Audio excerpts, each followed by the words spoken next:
Hi guys, I'm Riga. I'm a registered pharmacist and welcome to our pharmacy. Ayan, yan po yung kabuuan po ng pharmacy. Pagpasok niyo po, meron pong grocery and then yan po ang kabuuan. Ayan, balit lang naman po siya, hindi naman ganun kalaki.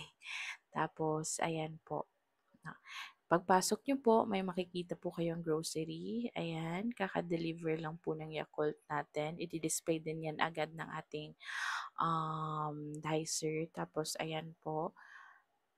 Ayan po yung pharmacy. Diyan po ang mga gamot. Dito naman po sa kabila is ito po yung mga liniments natin, mga diapers po, lotions. Meron din tayo diyang nakalagay ng mga condoms and then ano po, mga perfumes as well as deodorants and then colognes. Tapos astringents and mga beauty products. And then mga gatas po. Tapos ito po yung loob kanina na nakita niyo po sa glass. Ayan. Yan po ang loob. Pasensya na, may balde pa. Naglilinis kasi sila. Ayan. So yan po yung mga diapers namin. Lampin po ang pinakamabili po sa amin. Tapos yan po yung mga gatas namin. Yan pa lang po ang available ngayon.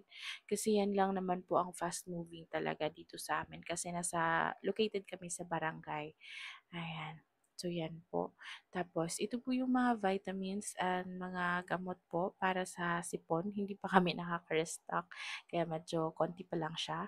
Ayan. So, yan po. And then, ito po yung sa Medhouse Pharma. Naka-partner kasi kami before sa Medhouse Pharma. And then, ayan po yung mga gamot naman po para sa lagnat at saka sakit ng tiyan ng mga syrups. And then, yung mga files po is files po yan dito sa botika. Tapos yan po sa baba is mga food supplement. And sa taas naman po is antibiotics na syrup, generic and branded.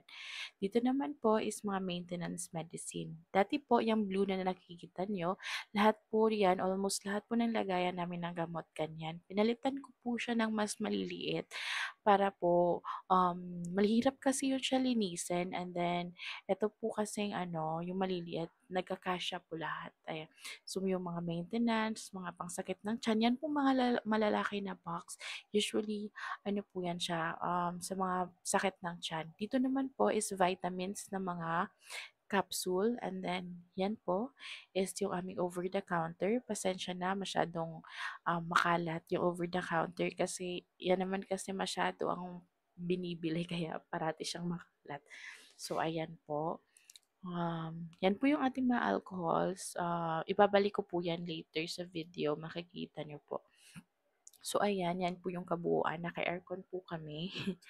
Naka-aircon kami kasi hindi na okay ang electric fan ngayon. Masyado ng mainit. So, yan po. Yung mga baby products namin. Alcohol.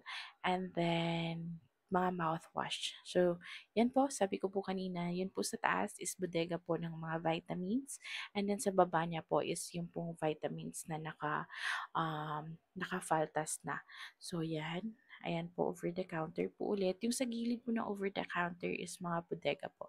At dito naman po, ito po yung view pag galing po kayo sa bodega. Hindi ko na po i-video ang bodega kasi masyado pa siyang magulo. Kaka-inventory lang kasi namin. But ayan po, yung pagpasok nyo po from the bodega. So, ayan po guys, yan po yung kabuuan ng aming pharmacy. Thank you po and then ingat po kayo parate. Bye!